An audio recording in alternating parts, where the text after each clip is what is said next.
BNP এককভাবে ক্ষমতায় গেলে চাঁদাবাজি বাড়বে বলে বিস্ফোরক মন্তব্য করেছেন চরমোনাই পীর। বিএনপি এককভাবে ক্ষমতায় গেলে দেশে চাঁদাবাজি বাড়বে বলে মন্তব্য করেছেন ইসলামী আন্দোলন বাংলাদেশের আমির চরমোনাই পীর মুফতি সৈয়দ মোহাম্মদ রেজাউল করিম।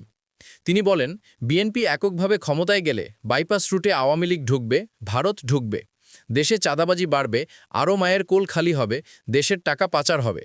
আজ সোমবার বিকেলে সুনামগঞ্জ পৌর শহরের পুরাতন বাসস্ট্যান্ড এলাকায় ইসলামী আন্দোলন বাংলাদেশ সুনামগঞ্জ জেলা শাখা আয়োজিত গণসমাবেশে প্রধান অতিথির বক্তব্যে এসব কথা বলেন তিনি। পিআর পদ্ধতি ও জুলাই সনদের ভিত্তিতে জাতীয় নির্বাচন সহ বিভিন্ন দাবিতে এ সমাবেশ হয়। এতে সভাপতিত্ব করেন সংগঠনের জেলা সভাপতি মুফতি শহীদুল ইসলাম পলাশী।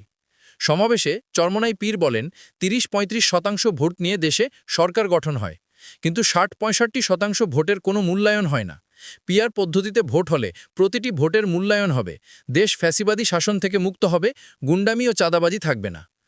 ইসলামী আন্দোলন বাংলাদেশের আমির মুফতি সৈয়দ মোহাম্মদ রেজাউল করিম বলেন, আমাদের দাবি ছিল মৌলিক সংস্কার, দৃশ্যমান বিচার এবং পরে জাতীয় নির্বাচন, কিন্তু দৃশ্যমান বিচার সংস্কার কোনোটাই হয়নি। নরসিংদীতে এক পুলিশ কর্মকর্তা চাঁদাবাজি বন্ধের ঘোষণা দেওয়ায় মার খেয়েছেন, অপমানিত হয়েছেন। এ অবস্থায় নির্বাচন হলে গুন্ডাতন্ত্রের উত্থান হবে, চাঁদাবাজি বাড়বে, আরও মায়ের কোল খালি হবে।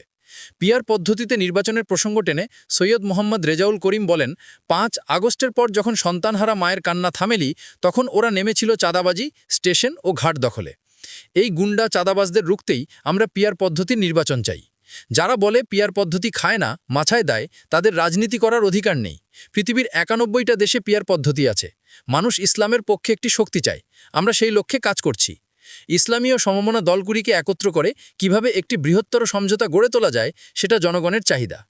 সুনামগঞ্জ জেলা শাখার সাধারণ সম্পাদক মাওলানা সোহেল আহমেদের পরিচালনায় সমাবেশে আরও বক্তব্য দেন সংগঠনের কেন্দ্রীয় যুগ্ম মহাসচিব মাওলানা ইমতিয়াজ আলম, কেন্দ্রীয় সাংগঠনিক সম্পাদক হাফিজ মাওলানা মাহমুদুল হাসান ও মোহাম্মদ আব্দুল মুসাব্বির, ইসলামী আন্দোলন বাংলাদেশ সুনামগঞ্জ জেলা শাখার সাংগঠনিক সম্পাদক মাওলানা নুরুদ্দিন, বাংলাদেশ খেলাফত মজলিস সুনামগঞ্জ জেলা শাখার সাধারণ সম্পাদক হাফিজ জৈনুল ইসলাম প্রমুখ।